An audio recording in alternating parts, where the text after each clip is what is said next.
कांग्रेस नेता शशि थरूर अपने ही पार्टी से साइड लाइन होकर जब भी बयान देते हैं तो विवादों में रहते हैं। विवाद भी होता है और उन पर सवाल भी उठाया जाता है। अब एक बार फिर शशि थरूर विवादों में है, लेकिन इस बार पार्टी के अंदर ही नहीं बल्कि मोदी सरकार के तारीफ की वजह से वो विवाद में है।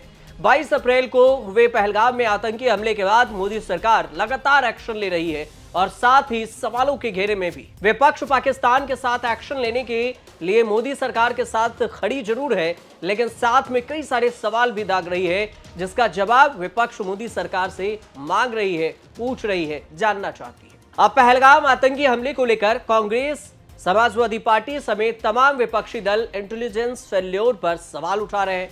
इन सवालों के बीच में कांग्रेस के वरिष्ठ नेता और सांसद शशि थरूर ने एक ऐसा बयान दिया कि उनके ही नेता कहने लगे कि आप कांग्रेस में हैं या फिर बीजेपी के प्रवक्ता हैं।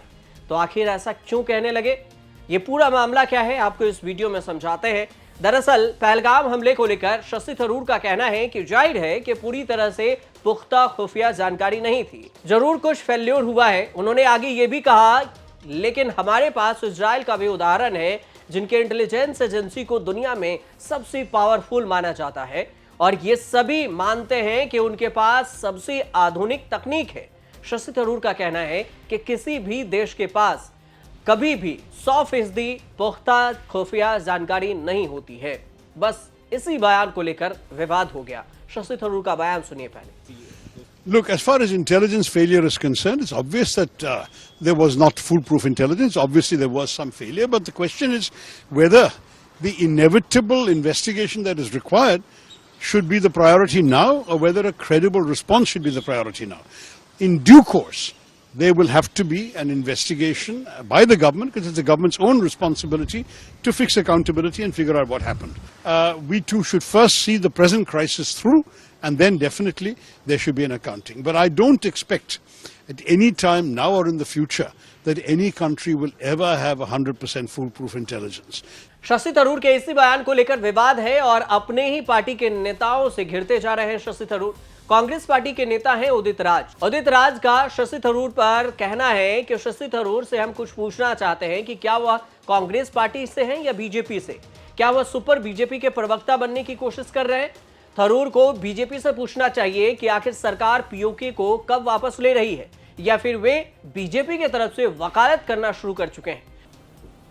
तो मैं उनसे एक सवाल पूछता हूँ, वो कांग्रेस पार्टी में है कि भारतीय जनता पार्टी में? तो भैया फुल प्रूफ सिक्योरिटी की बात तो मोदी जी, अमित शाह, ये सरकार कर रही है। आप भारत सरकार को खंडन कर रहे हैं। सुपर बीजेपी मैन बन रहे हैं आप कि मोदी जी प्राइम मिनिस्टर बन जाएंगे तो लाहौर तक घुस करके मारेंगे। शशि थरूर को यह नहीं पूछना चाहिए कि क्या घुस करके मारे।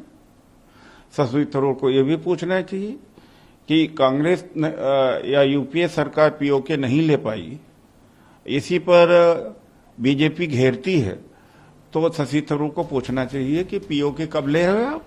इससे पहले शशि थरूर ने सरकार को आतंकी से निपटने के लिए सरकार को एक लेख में 3 सुझाव दिए, जिसमें पहला सुझाव ये था, एक लेख में उन्होंने कहा कि एलओसी के पार पीओके में आतंकियों के लॉन्च पैड को निशाना बनाकर सर्जिकल स्ट्राइक किया जा सकता है और हमारी एयरफोर्स पाकिस्तान के भीतर आतंकवादी ट्रेनिंग कैंपों को उड़ा सकती है।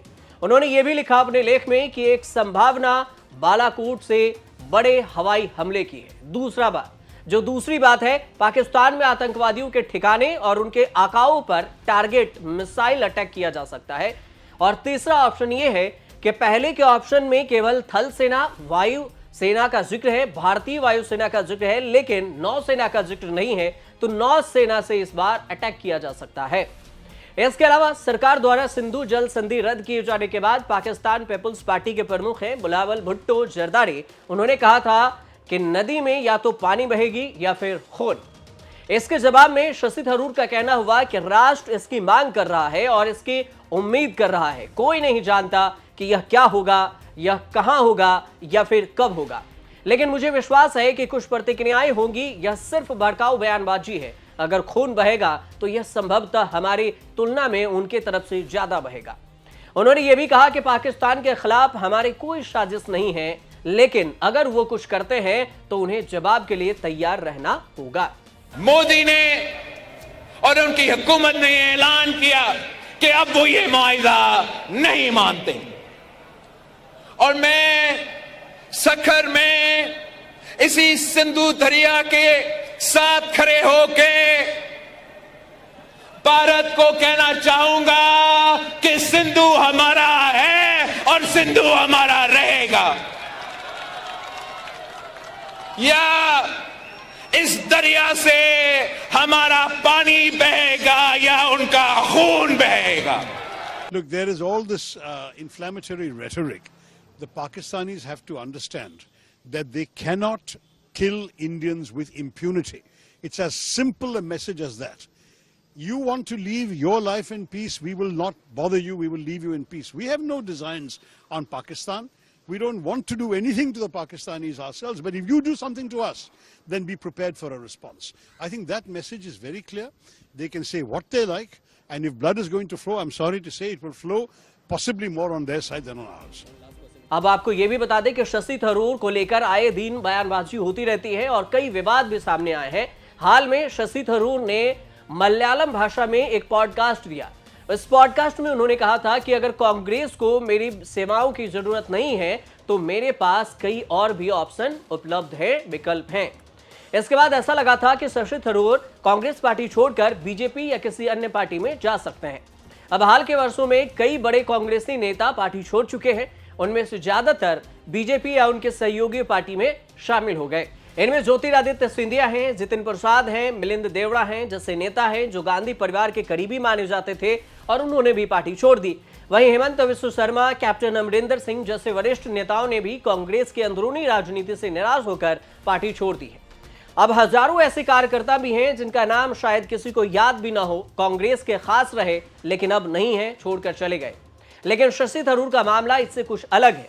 यह पारिवारिक कांग्रेसी नेता के छवि में फिट नहीं बैठते हैं या फिर किसी राजनीतिक परिवार से नहीं आते और ना ही गांधी परिवार के करीबी माने जाते हैं।